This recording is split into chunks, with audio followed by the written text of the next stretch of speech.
Olá, sejam bem-vindos ao nosso curso de Direito Constitucional e dando continuidade ao estudo da evolução do constitucionalismo. Hoje nós vamos estudar o constitucionalismo americano e, posteriormente, no próximo encontro, o constitucionalismo francês, os quais estão, vamos dizer assim, de uma certa forma, imbrincados, né? Um acabou influenciando o outro. Mas vamos lá. É preciso, primeiramente, entender a formação, para que nós possamos entender como surgiu a Constituição norte-americana, é preciso compreender, então, qual era o momento histórico vivido pelos colonos norte-americanos. Nós sabemos, se a gente lembrar das aulas de história, nós vamos nos recordar que os Estados Unidos eles se formaram a partir, primeiramente, de 13 colônias britânicas que declararam a sua independência. Mas a gente já chega lá. Eu quero, primeiramente, começar falando sobre a nossa pauta. Hoje nós vamos abordar o constitucionalismo moderno, o constitucionalismo norte-americano, a Declaração de Direitos do Bom Povo da Virgínia, que antecedeu e também depois foi incluído na própria Declaração de Independência, a Declaração de Independência, a Constituição norte-americana e as características da Constituição norte-americana. Vamos em frente. Como movimento político, jurídico e cultural, o constitucionalismo só adquiriu consistência no fim do século XVIII. Por quê? Antes disso, nós tínhamos o chamado absolutismo monárquico, em que o papel do rei era simplesmente era um poder central, não havia o que hoje nós chamamos de separação dos poderes. Então, o absolutismo ele começa a entrar em decadência e a vontade popular para que houvesse formas de refrear ou limitar o poder estatal crescia graças às ideias dos iluministas, os ideais iluministas do século XVIII. Com o fortalecimento de certos princípios que passaram a ser adotados pela maioria dos estados sob a forma de declarações de direitos e garantias fundamentais. Do ponto de vista formal, o constitucionalismo moderno inaugura-se a partir do advento das constituições escritas e rígidas, lembrando que uma constituição rígida é aquela que exige um processo dificultoso, um processo difícil de mudança na Constituição, ou seja, é muito difícil emendar uma Constituição rígida. As constituições rígidas dos Estados Unidos da América, a Constituição rígida dos Estados Unidos da América de 14 de setembro de 1787 e, posteriormente, a francesa de 3 de setembro de 1791.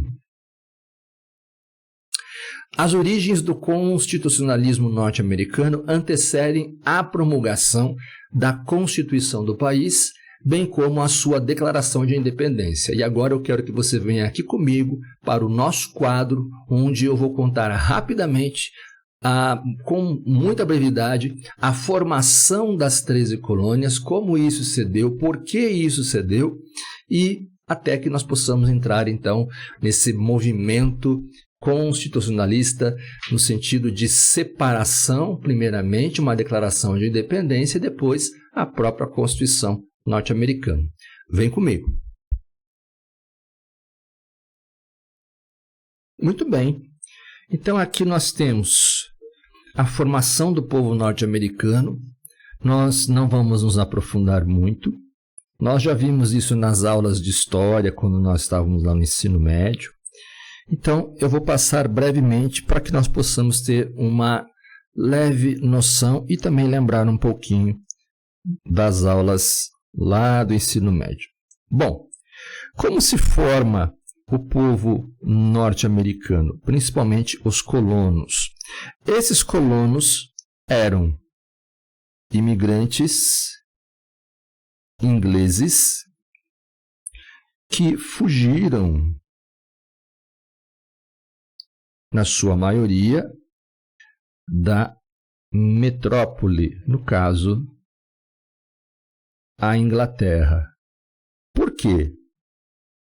Se nós nos recordarmos no século XVI, século XVII, por causa das reformas religiosas, aí nós podemos lembrar, por exemplo, de Martinho Lutero, de João Calvino, e este principalmente, nós vamos chegar ao denominado puritanismo, ou os puritanos. O que era o puritanismo? Os puritanos eram aqueles que seguiam as ideias de João Calvino, os calvinistas. Porém, os puritanos eram muito perseguidos na Inglaterra por duas religiões, a católica e a anglicana. Lembrando que a religião anglicana foi aquela criada pelo rei Eduardo, aquela criada pelo rei Henrique VIII, para que ele pudesse se divorciar. Justamente por causa dessa perseguição por parte de católicos e anglicanos, eles fugiram então, a grande maioria fugiu, outros foram tentar a vida no Novo Mundo, né? Partiram então para o Novo Mundo.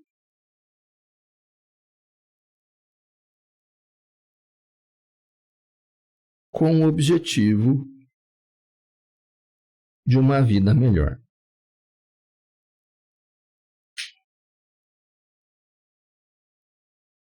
Ok.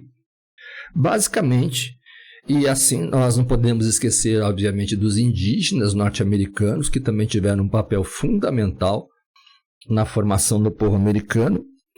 Mas aqui, nesse momento, o que nos interessa é justamente essa formação das 13 colônias que futuramente iriam se transformar no embrião dos Estados Unidos. Então, a imigração desses britânicos puritanos para o Novo Mundo, eles passaram, então, os puritanos,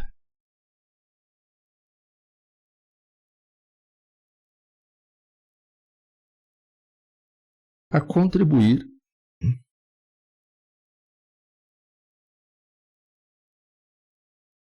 para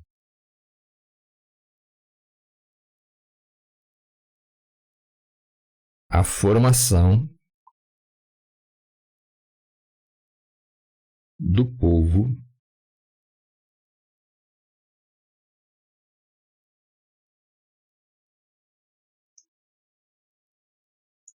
que habitaria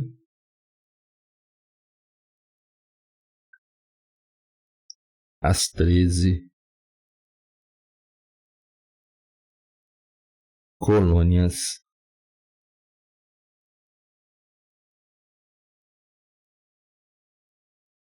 britânicas. Muito bem. É importante também lembrar que essas 13 colônias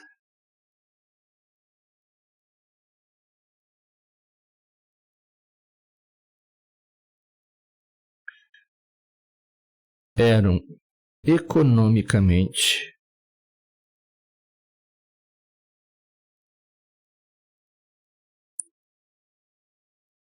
exploradas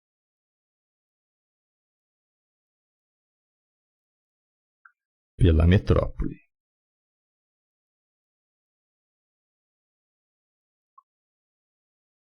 É importante também entender os antecedentes que levariam à futura independência dos Estados ou das colônias que formariam o futuro Estado norte-americano. Houve um período em que a Inglaterra, aliás, nós tivemos vários períodos em que a Inglaterra e a França viviam em disputa, viviam em litígios. E a Inglaterra, ela venceu a França na chamada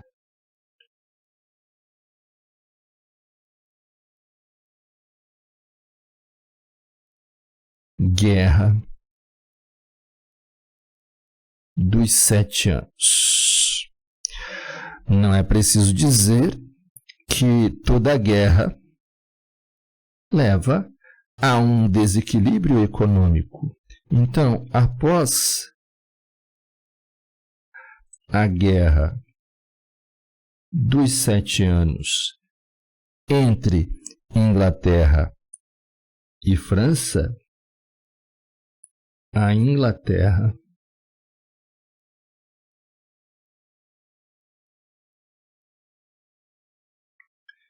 estava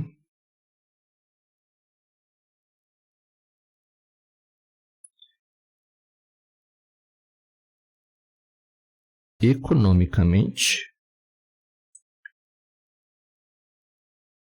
arrasada. E o que então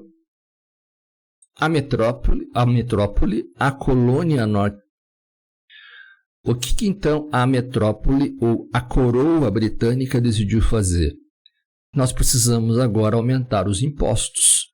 Mas aumentar os impostos de quem? Do nosso povo britânico? Não. Vamos agora aumentar, vamos taxar os colonos norte-americanos. Então inicia-se um processo de taxação dos colonos americanos que já estavam há muito tempo nas colônias, já há algumas gerações, inclusive já estavam até enriquecendo. E alguns dos exemplos desses impostos, para não citar todos, temos aí a famosa Lei do Selo. A Lei do Selo dizia que toda a impressão, todo documento que fosse impresso, todo documento impresso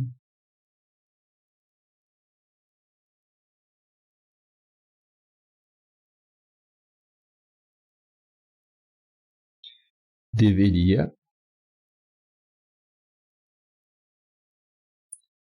receber um selo. E obviamente que este selo ele era taxado.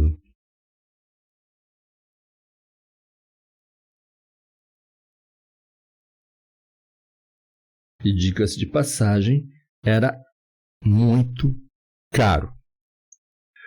Um outro exemplo do que levaria também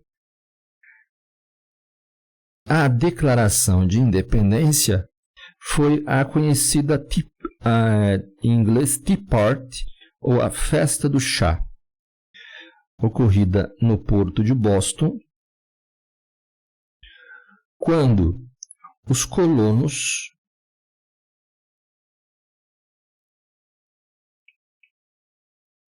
vestidos ou fantasiados, de nativos, jogam as caixas de chá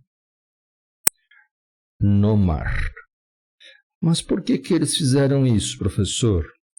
Porque a Inglaterra ela estava justamente desesperada por impostos e taxar o povo para poder, então, de certa forma, reerguer a sua economia. e eles impediram, através da Tea Party, que os norte-americanos ou os colonos norte-americanos eles comprassem chá de outros mercados, como a China, a Índia, por exemplo, que era uma grande exportadora de chá, e eles só poderiam comprar o chá britânico, que também, obviamente, era taxado. Temos aí, então, a revolta do chá. Ok? Essas primeiras considerações é para que nós possamos, então, compreender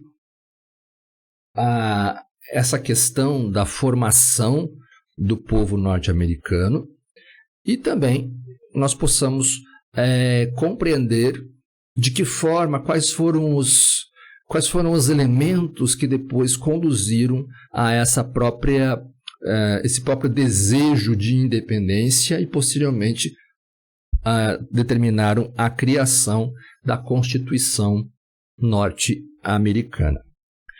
Muito bem, dando continuidade, o fato de a colonização dos Estados Unidos ter sido realizada em boa parte por imigrantes, é aquilo que eu disse para vocês, são os imigrantes que fugiram, os chamados puritanos, terem fugido para formar uma nova vida, para tentar uma nova vida no Novo Mundo, que escapavam da perseguição religiosa na Europa, contribuiu decisivamente para que se enraizassem na cultura política norte-americana ideias como a necessidade de limitação do poder dos governantes e de proteção das minorias diante do arbítrio das maiorias. Lembrando que a gente está conversando em várias aulas. O constitucionalismo ele nasce justamente para limitar os abusos do poder estatal. A Constituição dos Estados Unidos foi aprovada pela Convenção da Filadélfia, não a primeira, mas a segunda. Nós tivemos uma Convenção da Filadélfia em 1786, mas houve mais discussão do que realmente ações práticas. Já a segunda Convenção da Filadélfia, em 1787, e depois ratificada pelo povo dos Estados norte-americanos, passa a vigorar a partir daí a Constituição. Então, a Constituição ela veio substituir os artigos da Confederação de 1781, lembrando que os Estados Unidos, as colônias, eles formaram uma confederação de estados, no sentido de que as colônias se autodeclararam independentes, com autonomia e soberania, principalmente a soberania, e decidiram se unir. Se uniram num grande bloco, uniram forças para que pudessem, então, lutar contra a metrópole, mas eles mantinham a sua soberania, a sua independência. É por isso que se chamava confederação.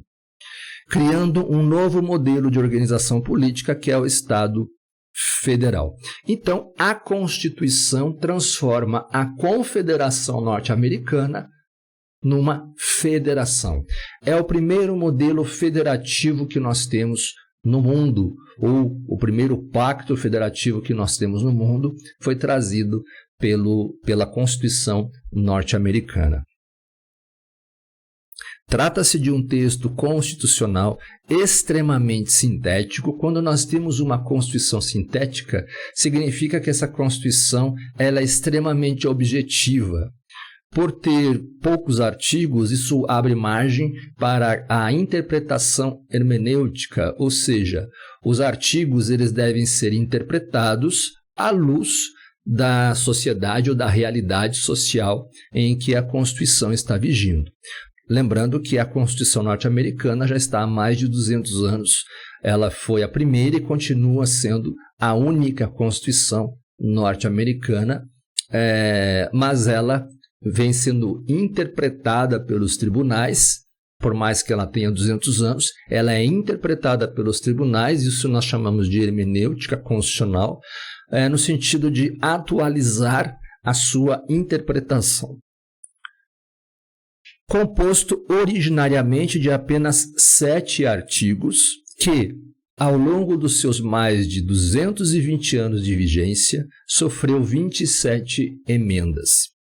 É extremamente difícil modificar formalmente a Constituição norte-americana, como eu já tinha dito, por ela se tratar de uma Constituição rígida.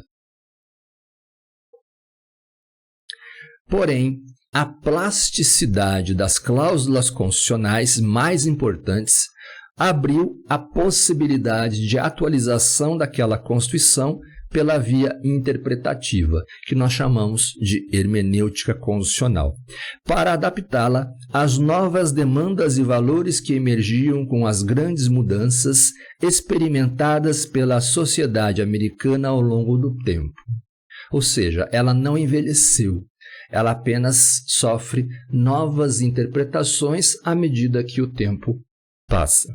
Por isso, nada obstante a rigidez formal de seu texto, a Constituição dos Estados Unidos é uma living constitution, ou seja, é uma Constituição viva. 220 anos depois, ela continua atual a partir das suas interpretações ou na interpretação que os juristas norte-americanos e os políticos norte-americanos lhe atribuem. O modelo constitucional norte-americano também bebeu nas fontes do justnaturalismo liberal. O justnaturalismo liberal, que é baseado no pensamento racionalista que surgiu no século XVI, ou seja, nós temos um direito natural que advém da razão humana. Então, essa Constituição ela é permeada por direitos individuais, como, por exemplo, o direito à vida, o direito à propriedade, o direito à liberdade. Por isso, ela é considerada liberal e um justnaturalismo liberal. E que veio justamente a partir desse justnaturalismo é que nós podemos interpretá-la e reinterpretá-la ao longo do tempo, como evidencia o texto de Declaração de Independência do país.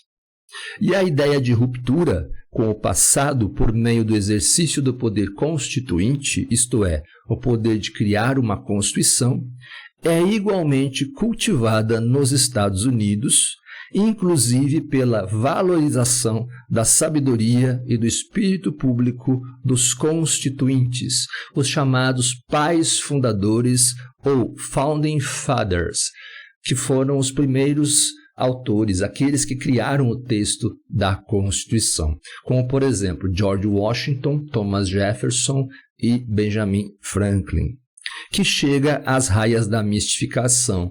Aqui, nesse sentido, as raias da mistificação significa que essa Constituição ela é tão sensível, o povo americano aceita essa Constituição de tal forma como se ela fosse algo, não chega a ser sobrenatural, mas um elemento mítico, como uma carta salvadora, uma carta que abre aí a garantia de direitos individuais, apesar que não é bem assim na realidade, principalmente quando você observa as questões raciais, o desrespeito, a própria questão dessa separação entre negros e brancos que nós tivemos durante muito tempo, e até hoje o preconceito que ainda os negros sofrem no território norte-americano. A partir do século XVII, a costa leste da América do Norte começou a ser povoada por colonos ingleses que migraram para o novo continente por motivos variados. Até meados do século XVIII, quando tiveram início os conflitos, as colônias eram leais à coroa britânica e gozavam de razoável autonomia. Ou seja, as colônias britânicas elas não tinham interferência por parte da coroa. Mas, após a Guerra dos 7 Anos, é que começou uma exploração que os colonos não aceitaram, por isso isso nos leva à independência, à Declaração de Independência norte-americana. E aqui nós temos, então, as 13 colônias, Massachusetts, Nova York, Pensilvânia, Delaware, Nova Jersey, Maryland, Virgínia, Carolina do Norte, Carolina do Sul, Geórgia. Futuramente, outras partes dos territórios foram sendo anexados e foi se formando o Estado norte-americano. Como nós já falamos, os antecedentes, então, que levam à independência norte-americana e à sua Constituição, é a formação das 13 colônias, a independência dessas colônias, a Declaração de Independência, e a Convenção Constitucional da Filadélfia, aquela que vai dar origem, então, finalmente, ao texto constitucional. Ao lado disso, beneficiavam-se da tradição inglesa, do poder contido e institucionalizado. O governador era designado por Londres, ou seja, pela monarquia, pelo rei, mas havia um corpo legislativo eleito pelos cidadãos locais. Havia, então, uma certa independência em relação aos legisladores das colônias, mas havia um governador que era designado especificamente pela metrópole. Corpo legislativo eleito pelos cidadãos locais que preenchessem os requisitos de propriedade, bem como um judiciário independente, ou seja, somente aqueles que tinham determinado poder aquisitivo, por exemplo, de ter uma propriedade, é que poderiam participar dessas eleições legislativas. Todavia, imposições tributárias e restrições às atividades econômicas e ao comércio romperam a harmonia com a metrópole. É aqui que entram as questões das taxações. As relações tornaram-se tensas ao longo da década de 1760, logo após, então, a Inglaterra vencer a Guerra dos 7 Anos contra a França. Sanções inglesas contra as colônias motivaram a convocação do primeiro Congresso Continental em 1774, que marcou o início da reação organizada das colônias à coroa britânica. Esse primeiro congresso ele não deu em nada, mas houve um segundo congresso em 1775, onde então iria se decidir como fazer com relação a essas taxações e a possibilidade das colônias se libertarem e se emanciparem em relação à colônia britânica. Em 1775, deliberou-se a formação de um exército organizado cujo comando foi entregue a George Washington, que se tornou posteriormente o primeiro presidente norte-americano. As ex-colônias foram estimuladas a adotar constituições escritas. Designou-se uma comissão para elaborar a Declaração de Independência, cujo principal redator foi Thomas Jefferson. Lembrando que Thomas Jefferson ele recebeu inspiração iluminista que veio da França. Assinado em 4 de julho de 1776, a data da independência norte-americana, pelos membros do Congresso, esse documento é considerado um marco na história das ideias políticas, passando a simbolizar a independência das 13 colônias americanas, ainda como estados distintos. Então, aqui nós temos, na verdade, o momento em que as colônias, então, elas declaram a sua independência em relação à monarquia, à metrópole.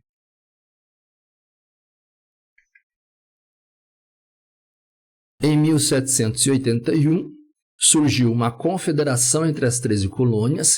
Elas se uniram, soberanas, com um poder central.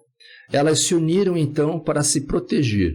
Porque unidos, eles perceberam, os colonos perceberam, os habitantes das 13 colônias perceberam que unidos eles eram mais fortes para vencer o exército inglês. Essa união mostrou-se frágil e incapaz de enfrentar os desafios da consolidação das novas nações independentes e de impedir a competição predatória entre elas. Não se previu a criação de um executivo central nem de um judiciário federal, ou seja, no primeiro momento não havia então um poder executivo central, já que todas elas eram independentes, soberanas. Posteriormente é que essa ideia surge quando eles percebem a necessidade então de abrir mão da sua soberania e se transformarem agora em estados autônomos, formando uma federação de estados e não mais uma confederação. Por isso que também não havia um judiciário federal, ou seja, uma corte suprema que seria criada posteriormente.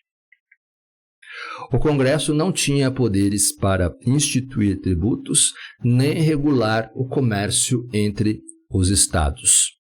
A insatisfação da fórmula adotada era patente e, justamente para revê-la, foi convocada uma convenção que se reuniu na Filadélfia a partir de 14 de maio de 1787. A confederação, ela serviu como uma forma de proteção, mas havia um desejo cada vez mais crescente de que essa confederação se convertesse numa federação de estados. Delegados de 12 dos estados se reuniram para revisar os artigos da confederação, convertendo-se em convenção constitucional. É mais ou menos como uma Assembleia Nacional Constituinte no nosso entendimento contemporâneo. Dentre seus membros, algumas lideranças destacadas como George Washington, Benjamin Franklin e James Madison, um dos mais influentes autores do documento. Inclusive, uma curiosidade, Benjamin Franklin, ele estava muito doente, ele tinha por volta de 81 anos, e ele estava doente, mas ele pediu para que o levassem até a convenção, porque ele queria colocar a sua assinatura no documento da independência, o novo documento da independência. Em 17 de setembro de 1787, o texto foi aprovado pela convenção e estava pronto para ser submetido à ratificação dos estados. Era preciso, então, que 11 estados ratificassem, pelo menos, e como eram 13 colônias, posteriormente os outros dois, em 1791, eles acabam ratificando o texto. A primeira Constituição escrita do mundo moderno passou a ser o marco simbólico da conclusão da Revolução Americana em tríplice conteúdo, ou seja, ela traz agora a independência das colônias, a superação do modelo monárquico, porque não havia qualquer interesse em transformar o novo Estado que agora se formava numa monarquia. Eles estavam justamente cortando laços com uma monarquia, não teria muito sentido eles criarem agora um poder monárquico nas colônias. Então, o que prevaleceu foi o presidencialismo. A implantação de um governo constitucional fundado na separação de poderes, na igualdade e na supremacia da lei. Rule of law. Para acomodar a necessidade de criação de um governo central com o desejo de autonomia dos estados, ou seja, agora os estados perdem a sua soberania e eles serão apenas autônomos, que conservaram os seus próprios poderes e amplas competências, concebeu-se uma nova forma de organização do Estado, a federação, que permitiu a convivência dos dois níveis de poder, poder federal, poder estadual. Nasce aqui, então, o chamado Pacto Federativo Norte-Americano. E o que diz o preâmbulo da Constituição norte-americana? É interessante observar alguns detalhes. Nós, o povo, aqui não está dizendo representantes do povo, como é o caso da Constituição brasileira, mas é o próprio povo. Nós, o povo dos Estados Unidos, são as 13 colônias unidas, a fim de formar uma união mais perfeita, estabelecer a justiça, garantir a tranquilidade interna, promover a defesa comum, o bem-estar geral e assegurar os benefícios da liberdade para nós e para os nossos descendentes, promulgamos e estabelecemos a Constituição para os Estados Unidos da América. É importante também observar essa questão da liberdade, a qual ela é muito cara ao povo norte-americano. Em 1791, foram incluídas as 10 primeiras emendas, conhecidas como Bill of Rights. Nós devemos nos lembrar da Bill of Rights lá da Inglaterra, do ano de 1689, que veio a complementar a Carta Magna, a Magna Carta Libertatum, veio a complementar também os dispositivos da Petition of Rights, o do Habeas Corpus Act, e finalmente a Bill of Rights, que se transformou aí naquele documento que praticamente ele costurou os outros documentos antecedentes, formando agora então um texto bem mais coeso e com maior obrigatoriedade. E aqui, os Estados Unidos também, eles ganham a sua Bill of Rights, ou seja, a sua carta de direitos, ou o seu pedido de direitos, que não tinham sido colocados no texto original da Constituição, quando ela foi escrita. E o que é colocado através da Bill of Rights? Justamente direitos e garantias individuais. Nelas se consagravam direitos que já constavam das contribuições de diversos estados e que incluíam as liberdades de expressão, religião, reunião e o direito ao devido processo legal e a um julgamento justo.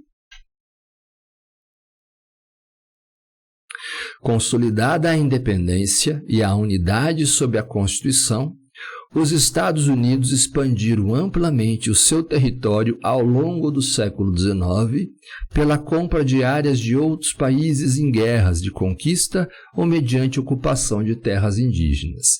Lembrando que, a partir do leste para o oeste, havia territórios que eram pertencentes à França, que depois os Estados Unidos conquistaram, territórios também britânicos, mais ao noroeste dos Estados Unidos, e também territórios mexicanos que os Estados Unidos acabaram adquirindo, acabaram comprando. E assim se forma o que nós temos hoje como Estados Unidos da América. Eu espero que você tenha gostado dessa aula de hoje. Ela é uma aula mais breve, o conteúdo de toda a trajetória do constitucionalismo norte-americano está na aula principal. O link está justamente aqui embaixo na descrição.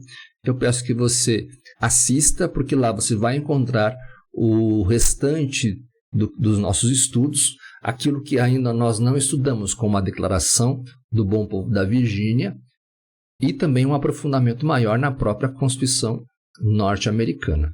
Ok?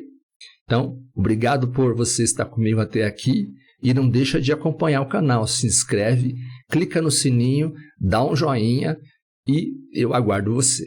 Até lá, gente. Até mais. Obrigado.